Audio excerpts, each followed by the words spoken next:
when speed became a dangerous obsession. It began with a single goal: go faster than anyone had ever dared.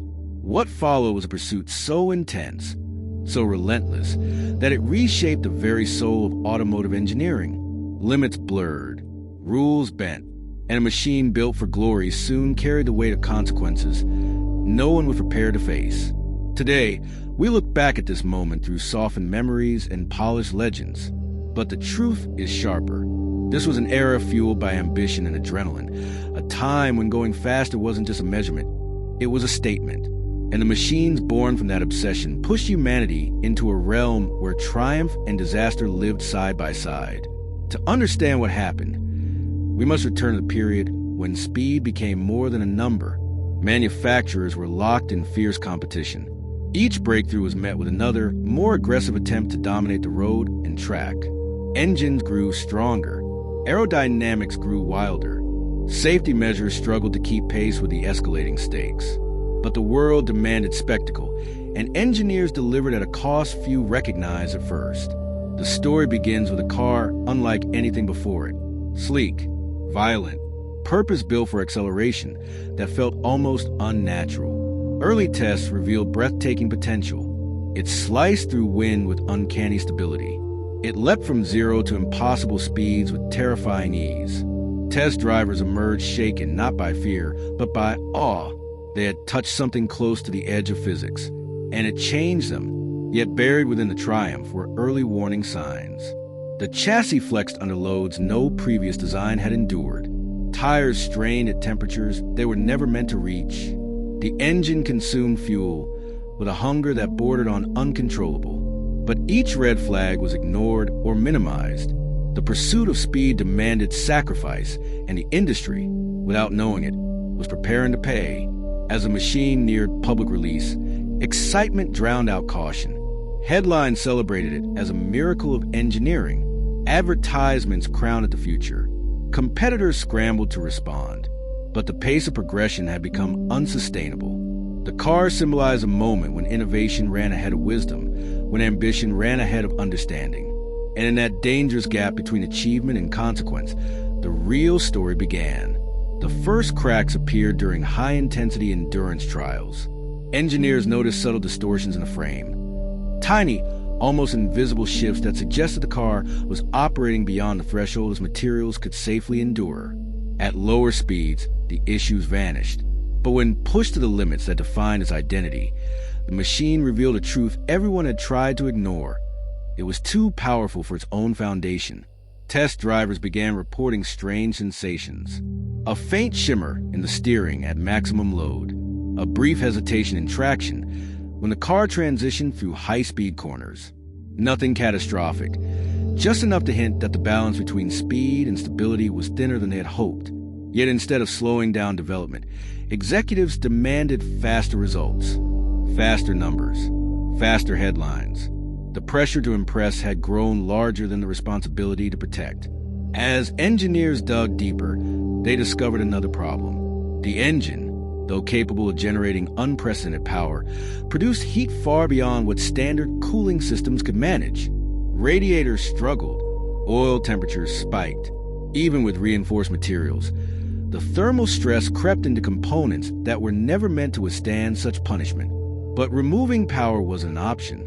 Slowing the car meant losing the narrative the company had worked so hard to shape. Behind closed doors, arguments erupted. Some pushed for a redesign, a restructuring of the chassis, a recalculation of the airflow. Others insisted that radical changes would delay production and allow rivals to claim the spotlight. The debate evolved into a silent war between engineering truth and corporate ambition. And slowly, ambition began to win. Public anticipation grew as the launch approached. Journalists praised the car's astonishing performance figures. Rumors of its track time circulated like urban legends. Early footage showed the machine streaking across test circuits with supernatural composure.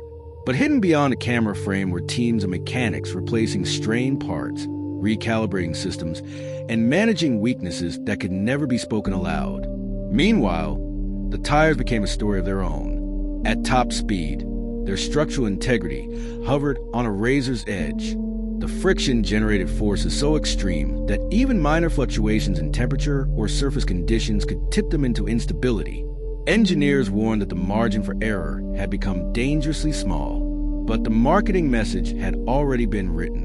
The world was promised the fastest machine ever built, and in the rush to meet that promise, something crucial began slipping away: humility, the belief that speed was not merely a measurement, but a responsibility. The car stood ready for its debut, a miracle in metal and motion, but beneath the polished exterior lay a tension that no one could escape: the knowledge that the pursuit of speed had crossed into obsession. That danger now lived inside the very thing they meant to celebrate. And soon, the world would learn what happens when ambition outruns caution. The unveiling was spectacular. Crowds gathered. Cameras flashed. The world watched as the machine roared onto center stage, its engine note slicing through the air like a declaration of dominance. Headlines erupted within hours, praising its speed, its beauty, its raw defiance of physics. But no headline captured the truth simmering beneath the celebration. The car was balanced on a knife's edge. Early owners embraced it with unwavering enthusiasm. They pushed it to its limits on long, open highways. They boasted about acceleration, so fierce it left passengers breathless. Social media filled with videos of the machine devouring straightaways with impossible grace. But quietly, reports of unsettling behavior began to surface. A vibration at extreme speed, a sudden instability during rapid lane changes, a faint burning smell after intense runs. Each incident seemed isolated, easy to dismiss, but patterns were forming in the shadows. Then came the first major test outside controlled conditions, a high-speed demonstration on a private proving ground. The intention was simple: show investors and the press that the car could deliver its promised performance in real-world scenarios. The driver, experienced and confident, guided the machine through its paces. For the first few laps, everything seemed perfect. The car clung to the asphalt with predatory precision.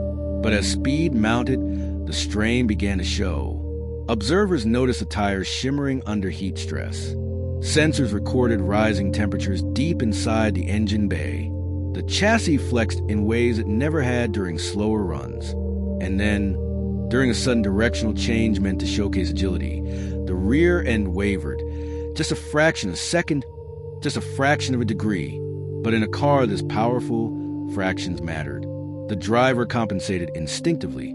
Skill honed by years of racing. Disaster was avoided, but the message was undeniable. The machine had crossed into territory where human reflex alone could no longer guarantee control. Engineers reviewed the telemetry in tense silence. The data showed forces exceeding even their most aggressive simulations. The car had survived the moment, but it had not conquered it. Rumors spread quickly through the company. Some argued the demonstration was a warning sign, a final chance to rethink the design before tragedy struck. Others insisted the incident was exaggerated, a product of nerves and outside pressure. The internal divide grew sharper. One side advocated restraint, the other demanded acceleration. And as competition heated up, restraint became the unpopular choice. Meanwhile, suppliers raised their own concerns. Tire manufacturers warned that the required compounds were reaching the limits of physics. Cooling specialists urged for redesigns that would add cost and weight. Every expert who studied the car came away impressed and alarmed, but the corporate narrative had gained unstoppable momentum. The world's fastest production car was ready, and nothing could halt its arrival. The tension took a toll on the engineers closest to the project. They loved the machine. They admired its power, but they feared the consequences of ignoring their own calculations. Some lost sleep, others lost confidence.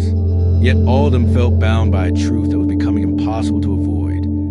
The pursuit of speed had become hazardous not because the car was flawed, but because the ambition behind it refused to slow down. The machine was now a symbol of brilliance, of excess, of a dangerous race without a finish line. And as its popularity soared, the weight of that symbolism grew heavier. Everyone waited for the moment when the machine would have to choose between glory and catastrophe. The moment was closer than anyone knew, and when it arrived, it would change the legacy of the car forever. The breaking point arrived on a day meant to celebrate victory. A major event had been organized, a public demonstration designed to cement the car's reputation as an engineering triumph. Enthusiasts filled the stands. Executives lined the viewing decks with quiet confidence. The machine stood poised at the start line, gleaming under the sun, unaware that it was a moment away from rewriting its own legacy. The driver launched with controlled precision. The engine roared at full strength, pushing the car into a surge of acceleration that felt like gravity snapping in half. Cameras tracked its movement as it carved through the circuit with almost predatory speed. For the first few minutes, it was perfect, a symphony of engineering, ambition, and raw power moving in flawless harmony.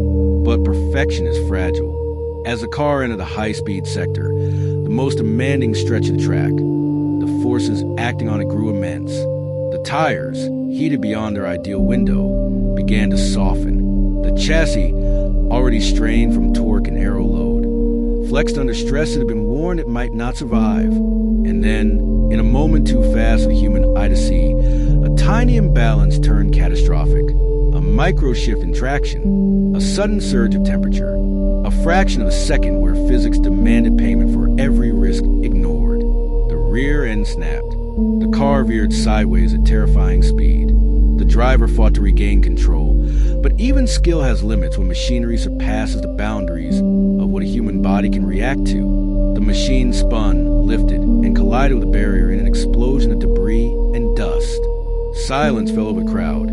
Heavy, suffocating, absolute. Emergency crews rushed in. The driver survived, but the message was undeniable. The pursuit of speed had crossed from ambition into danger. The machine had revealed its truth. It was capable of greatness, but also capable of consequences no one had been willing to face. The aftermath rippled through the industry. Production halted. Investigations launched. Executives issued statements about commitment to safety. Competitors quietly reevaluated their own projects. Engineers returned to data they already knew by heart, searching for the moment where caution should have prevailed.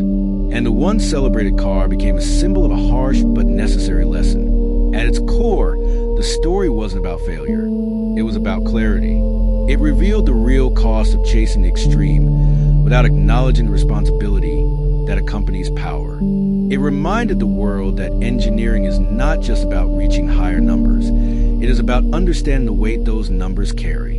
The machine that was born from obsession taught its creators something they had forgotten. Speed is not the enemy, but ignorance of its limits always is. So, what do you think? Are we repeating the same mistake again?